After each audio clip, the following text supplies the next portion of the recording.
Hello everyone, देखिए next करते हैं हम। देखो ये क्वेश्चन है, क्या है, why is it easier to pull a lawn roller than to push it. देखो वैसे आपको पता है, जैसे आप इसमें तो ये लॉन रोलर की बात हो रही है। लॉन रोलर कौन सा होता है, जैसे आपने देखा होगा क्रिकेट की पिच पे, ठीक है, वो इस तरीके से बनता है। अगर हम देखें इसमें, अगर यहाँ पर देखो आपको समझाने के लिए ये यहाँ पर मैंने ये बनाया, ये गलत है, ठीक है। इस तरीके से आप अगर समझें, ये ऐसा होता है। यहाँ पर ये लोग इसको क्या कर रहे होते हैं, पुल कर रहे होते हैं अपनी तरफ, ठीक है, मतलब इसको अपनी तरफ ऐसे पुल कर रहे होते हैं। इनका फेस है इस साइड, ठीक है, और हाथों से ऐसे इसको पुल कर रहे होते हैं, ठीक है। तो इसको वो पूछ रहा है कि पुल करना ज़्यादा ईजी है कि पुश करना ईजी है। मैं आपको कह रहा हूँ कि पुल करना ज़्यादा ईजी है, ठीक है। उसका रीज़न अभी समझ लेंगे क्या है। आप इसको नॉर्मल वे में समझो, जैसे आप कहीं घूमने गए, ठीक है, आप रेलवे स्टेशन पे और आपको मूव करनी पड़ रही है अपनी अटैची, और उसमें क्या है, व्हील्स लगे हुए हैं, ठीक है। तो आप खुद सोचो, जो आपकी अटैची है, ठीक है, इस तरीके से है, मान लो ये आपकी अटैची है, यहाँ इसके ये पहिए लगे हुए हैं, ठीक है जी, और यहाँ से ये आप इसको पुल कर रहे हो, ठीक है। अब आप इसको सामने यहाँ पर आप खड़े हो, ठीक है, या तो आप इसको पुश करके लेके जाओगे, ठीक है, वो ज़्यादा इजी है आपके लिए, या फिर आप इस साइड मूव करोगे और इसको एक हाथ से ऐसे खींचोगे। कौन सा वे ईजी है आपके लिए, बताओ, अटैची को खींचने का। आप इस साइड मूव कर रहे हो और आप अपने एक हाथ से इसको अपने पीछे ऐसे पुल करते हुए लेके आ रहे हो, ना कि अपने आगे रख के इसको ऐसे पुश करके लेके जा रहे हो। तो ईजी आपको क्या लगेगा, पुल करना ईजी लगेगा, ठीक है। तो वही चीज़ को हमें यहाँ पर समझना है, ठीक। तो देखो जी, अब आंसर की बात करते हैं हम यहाँ पर कि why is it easier to pull a lawn roller than to push it, ठीक। तो पहले हम बात करते हैं पुल के केस की, ठीक है। तो पहले हम लिख देते हैं फॉर पुलिंग अ रोलर, ठीक है। अब इसका हम ये वाला पार्ट बनाएंगे यहाँ पर सिर्फ, ठीक है, एक पार्ट, ताकि उससे आपको समझ में आ जाए। तो ये मैंने यहाँ पर बनाया लॉन रोलर का एक पार्ट, एक साइड से देखने वाला, ठीक है। यहाँ से हम क्या कर रहे हैं, इसको ये एक फोर्स लगा रहे हैं जो कि इसको पुल कर रहे हैं, पुलिंग फोर्स है एक, ठीक है। और ये है ग्राउंड का सरफेस, क्लियर। अब यहाँ पर ऑब्वियस आता है एक वेट इसका एक्ट करेगा डाउनवर्ड, दैट इज़ mg, और एक यहाँ पर नॉर्मल रिएक्शन जाएगी, दैट इज़ r, ठीक है। अब ये जो f है, ये हम मान लेते हैं यहाँ पर कितने एंगल पे है, थीटा एंगल पे है इस हॉरिजॉन्टल से, ठीक है।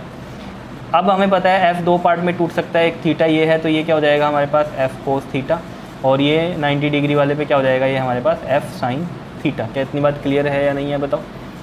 और यहाँ पर आप खुद सोचो, इसके एक जो कॉन्टैक्ट सरफेस है यहाँ पर ये वाला, अब मोशन इस साइड हो रहा है, आप क्या कर रहे हो, इसको पुल कर रहे हो, ठीक है ना। आप यहाँ खड़े हो इस तरीके से, और यहाँ से आप इसको क्या कर रहे हो, पुल कर रहे हो, ठीक है, एक हाथ से इसको पुल कर रहे हो इस साइड, पुल मतलब खींच रहे हो, ठीक है। तो ये चीज़ हो गई। और यहाँ पर मोशन अगर इस साइड है तो इसमें क्या होगा, काइनेटिक फ्रिक्शन इस साइड होगा, अपोजिट टू द मोशन। तो मोशन ये है, उसके अपोजिट क्या लगता है, फ्रिक्शन लगता है, जो कि काइनेटिक फ्रिक्शन होगा। क्या इतनी बात क्लियर है या नहीं है, बताओ। तो इक्विलिब्रियम में है फोर्सेस, तो यहाँ पर देखो ज़रा, ये क्या हो जाएगा आपके पास, हम ये वाला कंसीडर करें, ये ऊपर लग रहा है हमारे पास r प्लस में f sine theta equal to में क्या हो जाएगा, ये हमारे पास mg हो जाएगा। क्या इतनी बात क्लियर है या नहीं है। यहाँ से r की वैल्यू क्या आ जाएगी हमारे पास, mg माइनस में f साइन थीटा, ये इधर आ गया f साइन थीटा। क्या इतनी बात क्लियर है या नहीं है, बताओ। अब आपको पता है काइनेटिक फ्रिक्शन की वैल्यू क्या होती है, म्यू के r होती है, ये पता है या नहीं पता है, बताओ। तो यहाँ पर f के जो आ जाएगा वो आ जाएगा म्यू के, और r की वैल्यू ये रख दो यहाँ पर mg माइनस में f साइन थीटा। क्या बताओ, बात क्लियर है या नहीं है, ठीक है। ये आ गया हमारे पास काइनेटिक फ्रिक्शन, कौन से केस में, बताओ, पुलिंग के केस में, ठीक है। अब बात करते हैं हम फॉर पुशिंग अ रोलर। अब जब पुश करते हैं, ठीक है, देखो, अब जब पुश करेंगे और जाना हमें इसी साइड है, ठीक है, तो हम क्या करेंगे, यहाँ पर फोर्स ऐसे लगाएंगे, समझ रहे हो, अप्लाइड फोर्स ऐसे लगेगी, इसी जाना तो इसी साइड है। अगर इस साइड से पुश करेंगे तो इधर चला जाएगा, हम एक ही कंसीडर कर रहे हैं कि इसी एक ही डायरेक्शन है, यहाँ भी इधर जा रहा था, इधर भी, यहाँ भी इधर ही जा रहा है। और ये है इसका सरफेस ग्राउंड का, और ये एक्ट कर रहा है डाउनवर्ड वेट mg, और एक नॉर्मल रिएक्शन यहाँ पर हम इसको r डैश कंसीडर कर लेते हैं, बिकॉज यहाँ r लिया था ऊपर हमने, ठीक है। अब देखो यहाँ पर ये हमें पता है हॉरिजॉन्टल के साथ ही कितना है, थीटा एंगल पे है। अब ये फोर्स ऐसे आ रही है, ठीक है, तो हमें पता है वेक्टर्स में ये किस तरीके से होनी चाहिए। अगर मैं दो पार्ट में डिवाइड करता हूँ इसको, ये डायरेक्शन ऐसे होनी चाहिए थी, तब मैं इधर बना सकता था, एक इधर बना सकता। अब ये अंदर की तरफ है, अंदर की तरफ है, तो इसको ऐसे यहाँ पर इसको बाहर की तरफ कंसीडर कर लिया हमने, ये f कंसीडर हो गया, ये थीटा है, तो ये भी कौन सा होगा, थीटा होगा। कौन से एंगल हैं ये, जल्दी से बताओ, वर्टिकली अपोजिट एंगल्स हैं, क्लियर है इतनी बात। तो ये हो गया हमारे पास, और समझ रहे हो ना, वर्टिकली अपोजिट एंगल है, ये एक लाइन है, ये एक लाइन है, ये एंगल इसमें है तो इन दोनों में भी एंगल यही होगा, तो वर्टिकली अपोजिट एंगल्स हैं। तो यहाँ पर आप देखो इसमें अगर ये वाला जो होगा पार्ट, ये क्या बन जाएगा आपके पास, थीटा के साथ वाला है तो ये एफ कोस थीटा हो जाएगा, और ये वाला पार्ट क्या हो जाएगा आपके पास, एफ साइन थीटा हो जाएगा। क्लियर है? तो इसमें भी आपको यही करना है। देखो आर डैश जो है वो इक्वल हो जाएगा इसमें आपके पास एम जी प्लस में एफ साइन थीटा, बिकॉज इधर एफ साइन थीटा और एम जी हैं तो ये प्लस में हो गए यहाँ पर, समझ रहे हो। और इसमें भी मोशन इधर है, इस साइड हो रहा है, पुश कर रहे हो आप तो मोशन इधर हो रहा है, तो उसके अपोजिट क्या होता है, जल्दी बताओ, फ्रिक्शन होता है। और ये वहाँ पर होगा काइनेटिक फ्रिक्शन, उसको डैश से हम लिख देते हैं क्योंकि ऊपर वाला एफ के लिए तो ये एफ डैश की हो गया अलग अलग करने के लिए। ठीक है, समझ रहे हो। अब ये चीज़ तो समझ में आ रही होगी आपकी। अप्लाइड फोर्स ये है, ये नहीं कि इसके अपोजिट में हमारा फ्रिक्शन लगेगा। फ्रिक्शन हमेशा कहाँ लगता है, मोशन जिस डायरेक्शन हो रहा है उसके अपोजिट में लगता है फ्रिक्शन। ठीक है, समझ में आ रही होगी बात। ये चीज़ हो गई यहाँ पर। ठीक है, R dash is equal to में दिस। अब यहाँ पर भी हमें पता है एफ के क्या होता है हमारे पास, म्यू के आर होता है, और यहाँ आर डैश हो जाएगा, ये समझ रहे हो। बस डैश डैश लगाया, वैसे हमें पता है काइनेटिक फ्रिक्शन क्या होता है, म्यू के आर होता है। क्लियर है इतनी बात। अब यहाँ से अगर आप देखो एफ डैश के म्यू के और आर डैश की वैल्यू क्या है यहाँ पर, एम जी प्लस में एफ साइन थीटा। अब देखो ज़रा, एफ डैश के ये आ रहा है आपके पास यहाँ से, और एफ के ये आ रहा था, दोनों में से देख के बताओ कौन सा ज़्यादा है, फ्रिक्शन कौन सा ज़्यादा है, एफ डैश के वाला कि एफ के वाला, बताओ। ये वाला ज़्यादा है ना, पुशिंग में ज़्यादा है ना, ये पुशिंग का केस था, ये वाला पुलिंग का केस था।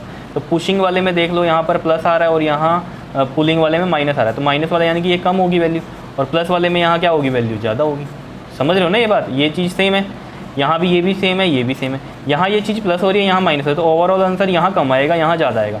तो मतलब ये काइनेटिक फ्रिक्शन ये ज़्यादा है, तो फ्रिक्शन जहाँ ज़्यादा है वहाँ फोर्स ज़्यादा लगानी पड़ेगी।